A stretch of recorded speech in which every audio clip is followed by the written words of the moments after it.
So it really is a beautiful car. And I am not an aesthetic guy. So because you guys all know that, you will know that I also don't care if it looks like a shoebox. I just care what it does on the apex. And in this case, I don't know yet. So I just got done driving the LOTUS EVORA 400, and I'm gonna be honest, I don't know what to say about this car other than you can't really appreciate it unless you've driven it, unless you've felt it. I mean, mid-turn, it's amazing. I mean, it sticks. And not many cars do that anymore. I mean, you're looking at overall, cars are built generally to go really fast in a straight line, and that's not driving.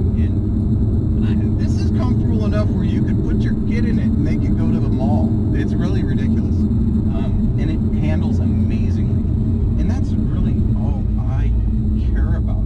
And I wish I had more time with it. And honestly, I wish, if I'm being real honest, I think it would excel on the track. It would definitely excel in the canyon. And I think this would bring anybody a great deal of pleasure.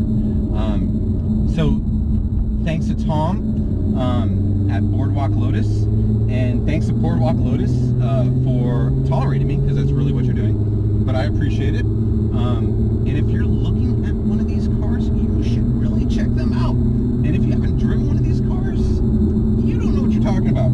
I'll be real honest with you. And he's telling me to get on it, so I'm going to get on it. Oh my! How's that, Americans? Really fast in a straight line. Actually, it was so fast earlier that G's shut off my GoPro.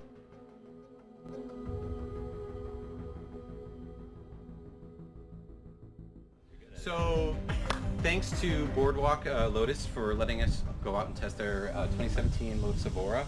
Thanks to Simon at Lotus Hub for working all this out and taking us on this adventure. I know my initial thoughts are pretty drastic. When I came out here, I really thought, we're gonna go on a test drive. How that's not even worthwhile. Why am I driving an hour for this? But I only spent about 15 minutes in the car, but to be honest with you, I'm super impressed. I want it. It's beautiful. The fit and finish is amazing in comparison to anything else I've ever been in. And it's really a driver's car.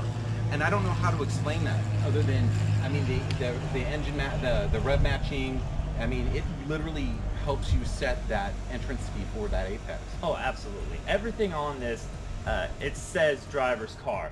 So we started off in the sport mode in it, and even going the 20 miles an hour through a parking lot, it's like, let's go. You know, I mean, it's doing shifts. It wants to put you in that perfect RPM to go for it. Very aggressive. I mean, it is ready to run. And it sounds mean. Oh, it is mean. It sounds mean. Now, the thing that I know you didn't do, because when I got into it, sport mode was already on, so I'm sure you never went to standard driving mode. But on the way back, we went into standard driving mode too, and smooth. I mean, it cuts those, you're not getting the hard shifts, you know, you're not keeping up at the high RPMs. It makes it a daily drivable car. It suddenly really becomes is a luxury sport car as opposed to a sport track car with Alcantara. I was actually really surprised at that. I'm like, oh my god, you know, you could literally send your wife to the mall and she'd be like, okay. Oh, easy. Absolutely. And the pictures don't do it justice. No, not at all. This is one of those cars that you have to see, feel, and hear in person for you to understand it.